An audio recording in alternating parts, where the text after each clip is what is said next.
అందరం కూర్చున్నామండి.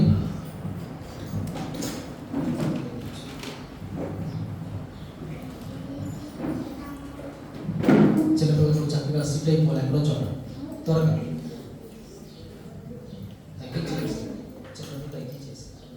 ఓకే. శ్రద్ధ కలిగి కూర్చుందాం. మనం ముందు ఇంకా 10 నిమిషాలు ఉంది. కరెక్ట్గా 10 నిమిషాల్లోని మనం ముగించే ప్రయత్నం చేద్దాం. తదుపరి మనకి ఇంకా బలారాధన కార్యక్రమం ఉంది. ఇంకా కేక్ కటింగ్ అమ్మగారు ప్లాన్ చేస్తున్నారు. ఇవన్నీ కార్యక్రమాలు ఉన్నాయి కాబట్టి మనము త్వరగా ముందుకెళ్తాం. శ్రద్ధ కలిగి పిల్లలు మాట్లాడకుండా శ్రద్ధ కలిగి కూర్చున్నట్లయితే ఒక 5-10 నిమిషాలు దేవుని యొక్క మాట మనం విందాం. ఎంతగానో దీవించబడదాం. మంచిది. దేవుడు తన ప్రజలు దేవుని యందు ఎలా ఉండాలని ఆశపడుతున్నాడో చెప్పి బైబిల్లో రాయించాడు. అంటే మీరు నేను దేవుని సంబంధులం, మనము ఎలా ఉండాలి అని చెప్పి దేవుడు ఆశపడుతున్నాడో మనకు తెలుసుకుంటే అలా ఉండే ప్రయత్నం మనము చేస్తాం. అసలు ఆయన ఆశ ఏంటి మన ఎడల అని మనం ముందుగా గుర్తించాలి. ఆయన ఆశ ఏంటో బైబిల్ గ్రంథంలో దేవుడు రాయించి ఉంచాడు. చూద్దామండి. వాక్య భాగం వచ్చి మత్తయి సువార్త 11వ అధ్యాయము 33వ వచనం. ప్లీజ్ మార్చారు ఇద్దరికి.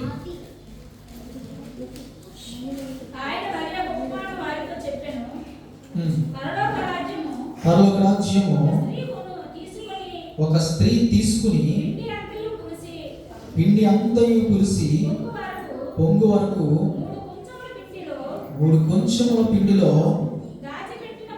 దాచిపెట్టిన పొల్లల పిండిని పోలి ఉన్నది. సరిపోతుంది. వాక్యాన్ని మనం చదివాం కదండి, జాగ్రత్తగా గమనించండి. మరొకసారి నేను చదువుతాను, శ్రద్ధగా వినండి. పరలోక రాజ్యము ఒక స్త్రీ తీసుకుని పిండి అంతయు పులిసి పొంగు వరకు 3 కొంచెముల పిండిలో దాచిపెట్టిన పొల్లని పిండిని పోలి ఉన్నది. ఒక చోట 2 గిన్నెలు ఉన్నాయి. ఒక గిన్నెలోని బాగా పులిసి పొంగిన పిండి ఉంది. ఒక గిన్నెలోని ఫ్రెష్గా అప్పుడే ఆడించి జస్ట్ ఇప్పుడే రుబ్బుకున్న పిండి ఉంది.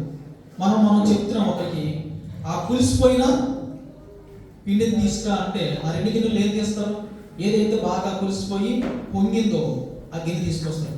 ఆ పొల్లని పిండిని తీసుకురామంటే ఏం చేస్తారు? ఎప్పుడైతే ఫ్రెష్గా ఉందో, ఎక్కడైతే చక్కగా ఎప్పుడే ఆడించారో ఆ పిండిని తీసుకొస్తారు.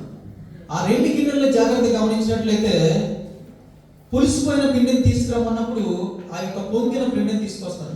పొల్లని పిండిని తీసుకురాన్నప్పుడు ఆ యొక్క ఫ్రెష్గా ఉన్న పిండిని తీసుకుని రావడం జరుగుతుంది. దేవుడు నిన్ను నన్ను ఎలా ఉండమని చెప్తున్నాడు తెలుసా? చెప్పండి. ఎలా ఉండమంటున్నాడు? దేవుడు వాక్యం చాలా మర్మంతో కూడి ఉంటుంది. ఎలా ఉండమంటున్నాడు? ఎలా బ్రతకమంటున్నాడు? చెప్పండి. ఎలా ఉండమంటున్నాడు? పుల్లిన పిండిలా ఉండకూడదు. ఇంకేమైనా ఆప్షన్? ఎలా ఉండమంటున్నాడు? మనం చదివిన వాక్య మార్గం నుంచి మనం ఏం అర్థం చేసుకున్నాం? దేవుడు నిన్ను నన్ను ఎలా ఉండమంటాడో తెలుసండి? లోకంలో ఉంటూనే లోకానికి స్పందించకుండా ఉండమంటాడు. లోకానికి స్పందిస్తే, గాలికి వాతావరణానికి స్పందిస్తే పిండి పులుస్తుంది. గాలికి వదిలేస్తే వస్తువులు త్వరగా పాడవుతాయి. అందుకే మనం ఫ్రిడ్జ్లో పెడుతూ ఉంటాం. ఎందుకంటే అక్కడ ఎక్కువగా వాతావరణము మనకు నచ్చినట్టుగా సెట్ చేసుకోవచ్చు. వాతావరణానికి వదిలేస్తే పిండి ఏమవుతుంది? పులుస్తుంది. ఆ పులిసిన పిండిలో పొల్లని పిండిలా ఉండాలి. ఏ పిండి? ఆ పులిసిన పిండిలో ఉన్న పుల్లని పిండి, పులుసుకోలేని పిండి, స్పందించలేని పిండి, వాతావరణానికి పరిస్థితులకి లొంగిపోలేని పిండి, పులుపు లేని పిండి, ఫ్రెష్గా ఉండే పిండి కావాలంటాడు దేవుడు. అలాంటి సంబంధము నీ ఎడల దేవుడికి డైరెక్ట్గా ఉంటుంది. మన ఎడల దేవుడికి డైరెక్ట్గా ఏక సంబంధం కలిగిన వాడు దేవుడు. పర్టికులర్గా ప్రపంచంలో ప్రతి ఒక్కరితోని ఒక్కొక్క సంబంధం కలిగి ఉన్నాడు. మనం ఎలా ఉండాలని కోరుకున్నాడు తెలుసా? దేవుడు పొల్లని పిండి వలె ఉండాలి, పులిసిపోలేని పిండి వలె ఉండాలి. వాక్యం చదువుతాం, మళ్ళీ అదే వాక్యం చదువుతాం. పరలోక రాజ్యము ఒక స్త్రీ తీసుకుని పిండి అంతయు పులిసి 3 కొంచెముల పిండిలో దాచిపెట్టిన పొల్లని పిండి. ఏదైతే పులిసిపోయిన పిండిలో పులిసిపోలేని పొల్లని పిండి,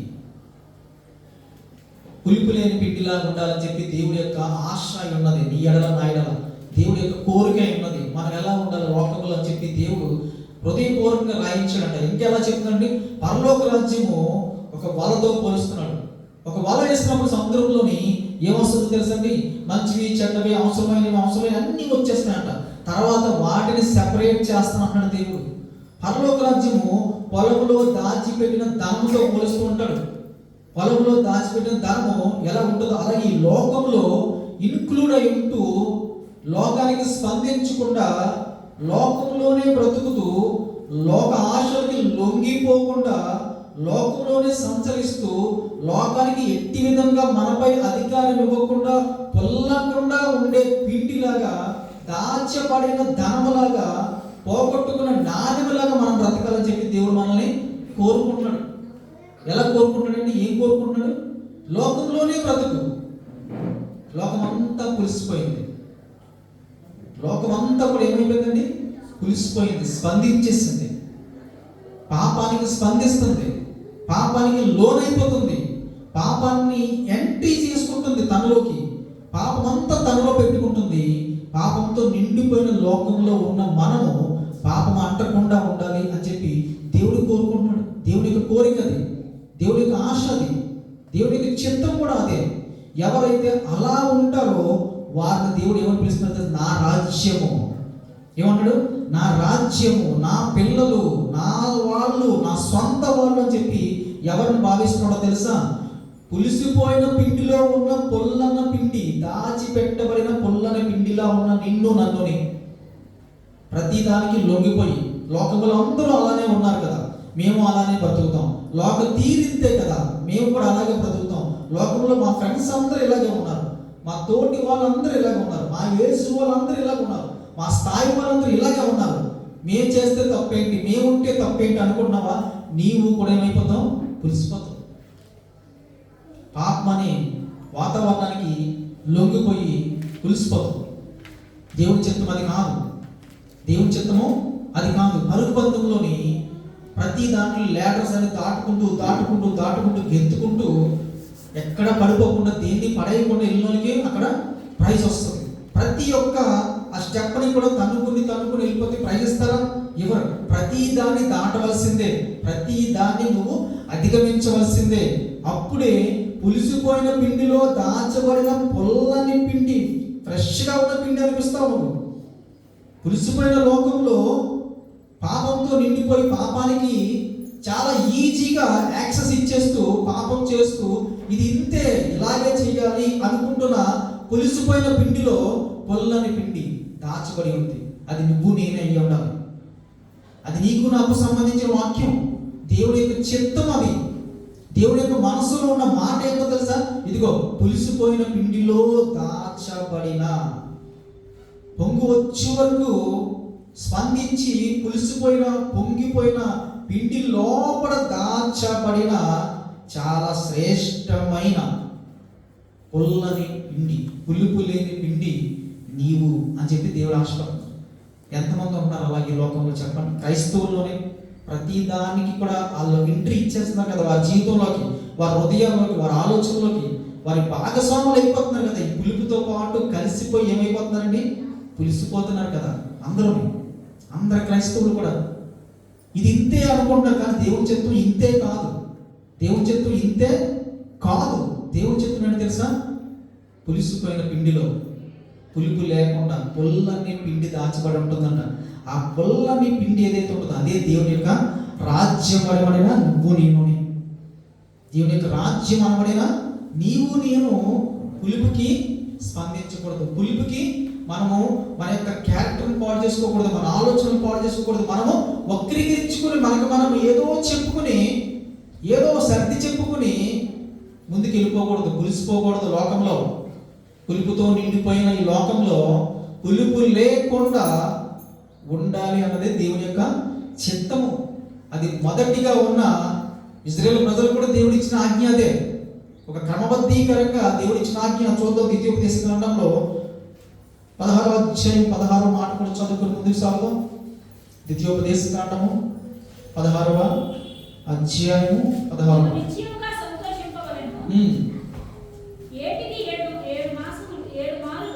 ఏడు మార్లు అనగా పొంగని పొంగని పొంగని రొట్టెల పండుగ. అంటే ఏంటంటది? పొంగని రొట్టెల పండుగ. అంటే ఫ్రెష్గా నువ్వు చేసుకోవాలి రొట్టెలు. ఒకరోజు నిల్వ ఉంచితే అది ఏమవుతుంది? బియ్యం పిండి కానీ రుబ్బు కానీ ఏమైపోతుంది? పొంగుతుంది. పొంగని పొంగని అంటే ఫ్రెష్గా నువ్వు అది భుజించాలని చెప్పి దేవుని యొక్క చిత్తమై ఉన్నది. అదే రూపకలంకరణ దేవుడు మన కోసం నిర్ణయించాడు. ఏంటి తెలుసా? నువ్వు పొంగకూడదు దేనికి కూడా, నువ్వు లొంగకూడదు దేనికి కూడా. ఈ ప్రకృతిగా చెప్పి దేవుడు తెలియదు. పొంగని రొట్టెల పండుగలోను, వారముల పండుగలోను, పర్ణశాల పండుగలోను దేవుడిని సరిపోతుందండి. దేవుడికి చిత్తం ఏంటో తెలుసా? నువ్వు ఎలా భుజించాలో దేవుడు తెలియజేస్తాడు. ఏంటి? ఒక ఫ్రెష్గా ఉన్నది భుజించాలి. ఒక పాడైపోయింది, పొంగిపోయింది, అది ఒక రకమైన బ్యాక్టీరియాతో నిండి ఉన్నది నువ్వు భుజించకూడదని చెప్పి ఇశ్రాయేలు ప్రజలకి ఒక ఆజ్ఞ ఇచ్చాడు. మీరు ఎలా చేసుకోండి ఈ పండగ, ఎలా చేసుకోవాలి? ఒక కట్టడి ఇచ్చాడు, ఒక ఆజ్ఞ ఇచ్చాడు. నువ్వు పిండి కూడా ఇలా ప్రిపేర్ చేసుకోమని చెప్పి అంత ఖచ్చితంగా తిండి కోసం పట్టించుకున్న దేవుడు ఈరోజు మన అందరి కోసం ఎలా పట్టించుకున్నాడండి? నీవు ఇలానే బ్రతకాలి అని చెప్పి చెప్తున్నాడు. కొత్త నిబంధనకు వచ్చేసరికి ఏమంటాడు తెలుసా? నువ్వు 3 కొంచెముల పొంగిపోయిన పులిసిపోయిన పిండిలో దాచబడిన పులుపు లేని పొల్లని పిండి వలె నువ్వు ఉండాలి. పులుపు లేని పిండి వలె నువ్వు బ్రతకాలి అన్నది దేవుని యొక్క చిత్తం. పర్టికులర్గా నీ కోసమే. దేవుని యొక్క హృదయంలో మాట తెలుసా? నీ కోసమే, మన కోసమే, నా కోసమే ఈ యొక్క వాక్యాన్ని రాయించాడు దేవుడు. చదువుతున్న మనకే వర్తిస్తుంది. క్రైస్తవులైన మనమే, చదువుతున్న మనమే. ఇది కాదు మాకు అనుకోకూడదు వాక్యం. ఇదిగో నువ్వు పులిసిపోయిన పిండిలో దాచబడిన పొల్లని పిండివి, ఒక మురుకు గుంటలో దాచబడిన అమూల్యమైన వజ్రాలని, ముత్యాలని చెప్పి దేవుడు మన కోసం సంబోధిస్తున్నాడు. వాక్య భాగంలో మన ముత్యాలతో పోలుస్తున్నాడు మనల్ని. దేవుడు రాజ్యాన్ని దేనితో పోలుస్తున్నాడు తెలుసా? దాచబడిన బంగారు నిధితో పోలుస్తున్నాడు మనల్ని. తెలుసండి, మనం ఎంతో అమూల్యమైన ముత్యములా కనబడుతున్నాం దేవుడికి. ఎక్కడున్నాం తెలుసా? మనం ఎక్కడున్నాము? చాలా మురుగు కొంపులో దాచబడిన అమూల్యమైన ముత్యాలు. మనం మురుగులో కలిసిపోవడానికి వీల్లేదు. సముద్రం లోపల ఉన్న ముత్యము రాయి అయిపోదు, మట్టి అయిపోదు, ఏమవుదు, అది దాని యొక్క లక్షణాలను కోల్పోదు. అలానే ఉండాలని చెప్పి దేవుని యొక్క చిత్తమైందని చెప్పి దేవుడు చెప్పగానే చెప్తూ ఉంటాడు వాక్యంలో. వాక్యం చదువుతున్నప్పుడు ఇది దేవుని చిత్తం, ఇది దేవుని ఉద్దేశం, దేవుని యొక్క రాజ్యము ఇలానే ఉండాలని చెప్పి దేవుడు ఆశపడుతున్నట. ఆయనకి మరొక మార్పు ఏముండదు. ఇలానే ఉండాలనుకున్న తర్వాత అలా లేనిది ఏది కూడా ఆయన యాక్సెప్ట్ చేయడు. అలా లేనిది ఏది కూడా ఆయన అంగీకరించడు. ఆయన హత్తుకోలేడు, ఆయన ప్రేమించలేడు, ఆయన దీవించడం కూడా లేడు. సగం పులిసిపోయి సగం పులిసిపోకుండా, సగం మంచిగా సగం చెడ్డగా బాగుంటుందండి?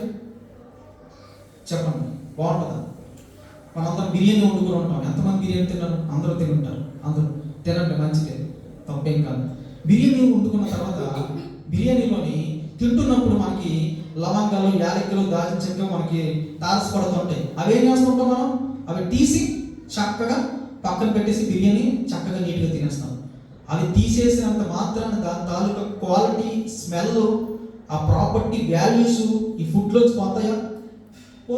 అవి ఆల్రెడీ ఫుడ్లో ఇన్క్లూడ్ అయిపోయి ఉన్నాయి. దాని యొక్క రసము ఈ ఫుడ్లో కలిసిపోయింది. ఆ యొక్క ఏదైతే ఉంటుందో కొద్దిగా పక్కన పెడతాం, కానీ దాని తాలూకా ఎఫెక్ట్ మనం భుజిస్తూ ఉంటాం.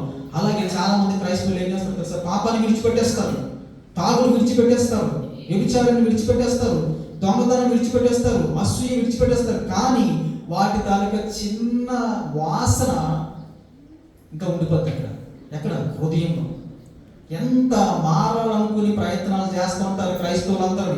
ఎంతగానో తీసేసి పక్కన పెడుతుంటారు, అన్ని విషయాలను కంట్రోల్ చేసుకుంటారు. కానీ పూర్తిగా కంట్రోల్ చేసుకోకుండా చిన్న స్మెల్, చిన్నది విన్నాళ్ళు మనం 100% చేసి ఇప్పుడు 10% చేస్తూ ఉంటారు క్రైస్తవులు.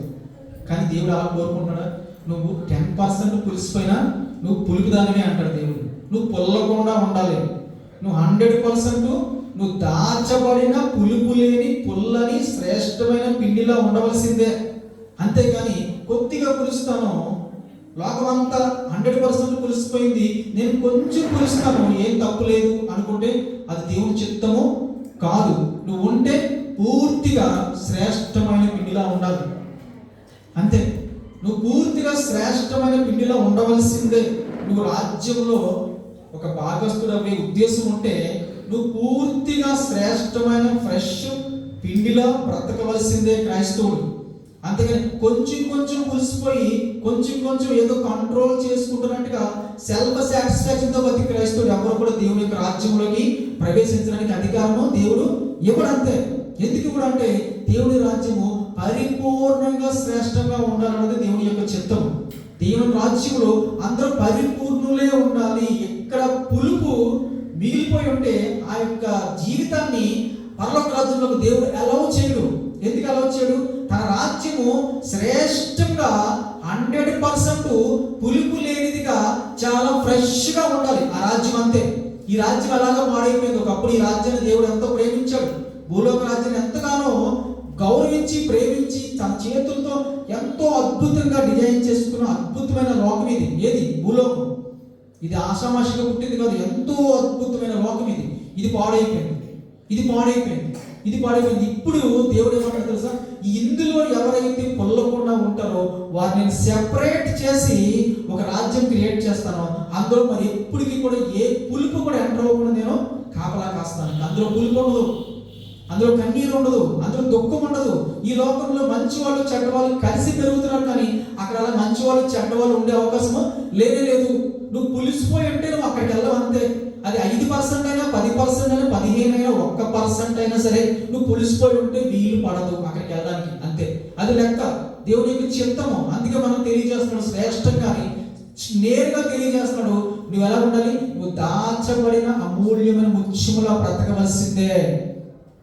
అన్ని విషయాల్లో కూడా 4 విషయాల్లో బాగా ఉండి ఒక విషయంలో చిన్న తప్పు చేస్తే నువ్వు పులిసిపోతున్నావేమో. ఎక్కడైనా ఏదో ఒక సందర్భంలో ఏదో ఒక విషయంలో ఏదో ఒక పాయింట్లో నువ్వు పులిసిపోతున్నావేమో, నీకు తెలియకుండానే నీలో పులుపు ఉందేమో దేవుడు యాక్సెప్ట్ చేయడు, దేవుడు అది అంగీకరించడు. ఎట్టి పరిస్థితుల్లో కూడా వారిని అభివృద్ధి కూడా చేయడు. లోకంలో కష్టపడి సంపాదించవచ్చు, ఎవరు తెలివితేటలు వారువే, కానీ దేవుడి అభివృద్ధి దేవుడి యొక్క ఆశీర్వాదము పులిసిపోయిన వారి మీదకి రాదు. ఈరోజు క్రైస్తవులు ఎంతమంది 100% పులిసిపోకుండా ఉంటున్నారు? లేదు కదా. ఎంతో మంది ఎంతో కొంత పులిసిపోయితే ఆశీర్వాదం ఎలా వస్తుంది వాళ్ళ మీదకి? ఆశీర్వాదం ఎందుకు వస్తుంది? పూర్తిగా నువ్వు పులిసిపోకుండా ఉండి చూడు, దేవుడి యొక్క ఆశీర్వాదం నీ మీదకి శ్రేష్టంగా నేరుగా దేవుడి యొక్క ఆశీర్వాదం నీ మీదకి రావడానికి సిద్ధంగా ఉంటుంది. నువ్వు ఎప్పుడైతే నిర్ణయం తీసుకుంటావు 100% నేను పులిసిపోయిన పొంగిపోయిన పిండిలో ఉంటూనే ప్రత్యేకంగా పొంగని పులిసిపోని పులుపు లేని దానిలో ఉంటానని చెప్పి నిర్ణయం తీసుకుంటావు, అప్పుడు ఆశీర్వాదం ఏంటో చూస్తావు. దేవుని స్వరం ఏంటో వింటాం. వాక్యం ప్రత్యేకంగా అర్థమవుతుంటుంది, వాక్యం నీతో మాట్లాడుతుంటది, సేవకుడు నీతో మాట్లాడుతుంటాడు, దేవుడు నేరుగా నీతో మాట్లాడుతుంటాడు. ఎప్పుడైతే నీలోకి పులుపు లేకుండా ఉంటుందో అప్పుడే నీ కళ్ళు తెరవబడతాయి, ఆత్మీయ నేత్రము తెరవబడుతుంది, ఆశీర్వాదాలు నువ్వు చూడగలుగుతావు. ఆ ఆశీర్వాదాలు ఈ లోకంలో ఎవరికి ఈజీగా వచ్చేది కాదు. అంత ఈజీగా ఆశీర్వాదాలు పొందుదాం అనుకుంటే అది వీలు పడదు.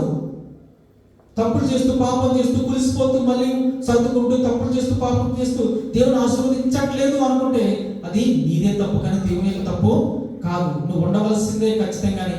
ఇది దేవుడు మాట, అంతే. అది రాయించాడు దేవుడు, అది మనకు తెలియజేస్తున్నాడు. ఎన్నో సందర్భాల్లో మనం చదువుతున్నప్పుడు మనం చదువుతుంటాం పరలోక రాజ్యం ఎలా ఉంటుంది, నీవే పరలోక రాజ్యం. పర్టికులర్ నీకేమీ లేదు అక్కడ, అది ఖాళీ ప్లేస్. అది రాజ్యంలో సభ్యుడైన నువ్వే పరలోక రాజ్యము. నువ్వు ఎలా బ్రతకాలి? పులిసిపోయిన దాంట్లోనే పులుపు లేకుండా బ్రతకాలి. మనల్ని తీసుకుని ఎక్కడ తీసుకెళ్తాడు దేవుడు? శ్రేష్టమైన బంగారంతో, శ్రేష్టమైన అధికమైన ఉత్తమమైన ప్లేస్లో పెట్టడానికి దేవుడు సిద్ధంగా ఉన్నాడు. అటువంటి పరిస్థితుల్లోకి మనం మార్చుకోవాలి వద్దా? ఖచ్చితంగా మార్చుకోవాలి. ఎక్కడైనా పులిపొందో లేదో చెక్ చేసుకోవాలి వద్దా? చేసుకోవాలి. ప్రతి క్రైస్తవుడు కూడా చెక్ చేసుకుంటూ ఎక్కడ పులుపు లేకుండా బ్రతికిన రోజున మనం శ్రేష్ఠులం.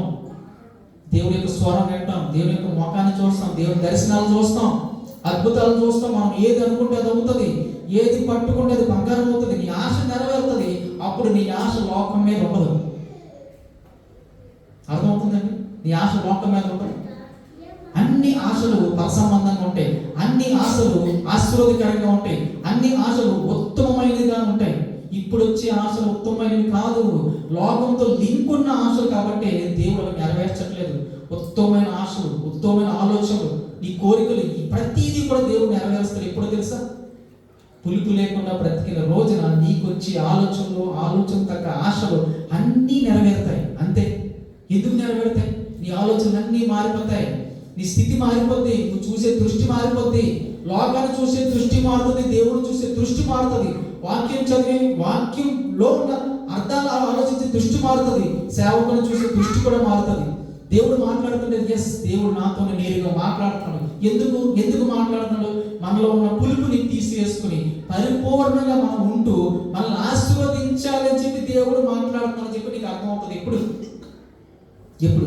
ఎప్పుడు నువ్వు సర్దుకోవడానికి మొదలుపెట్టినప్పుడు, నువ్వు తగ్గించుకోవడం మొదలుపెట్టినప్పుడు, నువ్వు నిలబడతానని చెప్పి నిర్ణయం తీసుకున్నప్పుడు, నువ్వు పులుపు లేకుండా బ్రతుకుతానని చెప్పి నిర్ణయం తీసుకున్నప్పుడు, అప్పుడు దేవుడు మనతో నేరుగా మాట్లాడి మనల్ని సరిచేసి ఆశీర్వదించి ఎంతో మందికి ఆశీర్వాదకరంగా మనల్ని నిలబడడానికి సిద్ధంగా ఉన్నాడు. అటువంటి గొప్ప దేవుడు నమ్ముకుని మనందరం ఎంతో గొప్ప ధన్యులం, అమూల్యమైన వాళ్ళము.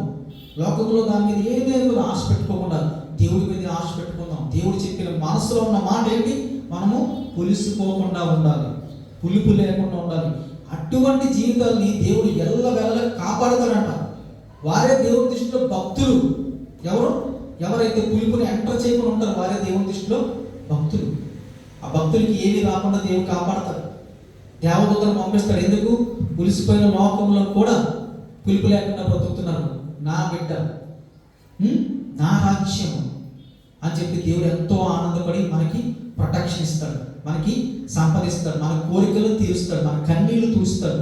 ఆ స్టేజ్లోకి క్రైస్తవులైన అందరూ వెళ్ళిపోవాలన్నది దేవుని చిత్తం. కొంతమంది పొరపాట్లు చేయొచ్చు, కానీ దేవుడు మారు మనసు పొంది మళ్ళీ నా దగ్గరికి రమ్మని చెప్పి దేవుడు మళ్ళీ ఎంతగానో తన స్వరాన్ని మనకి వినిపిస్తున్నాడు. స్వరం విందాం, ఆత్మీయ నేత్రాలు, ఆత్మీయ చెవులతో స్వరం విందాం. దేవుని యొక్క మనసును తెలుసుకుని ఆ మనసు తగ్గట్టుగా మన జీవితాలు మార్చుకుంటూ ముందుకెళ్ళిపోదాం. దేవుడిని మనందరం దీవించింది కాక ఆమె అందరూ లేచి నిలబడదాం, కానుకలు సమర్పించుకుందాం పాట పాడుతూ. తదుపరి మనము ప్రార్థన ఆశీర్వాదాల తర్వాత మిగిలిన కార్యక్రమాలన్నీ కూడా వరుసగా తొందరగా చేసుకుందాం. దేవుడు మిమ్మల్ని దీవించింది కాక ఆమె.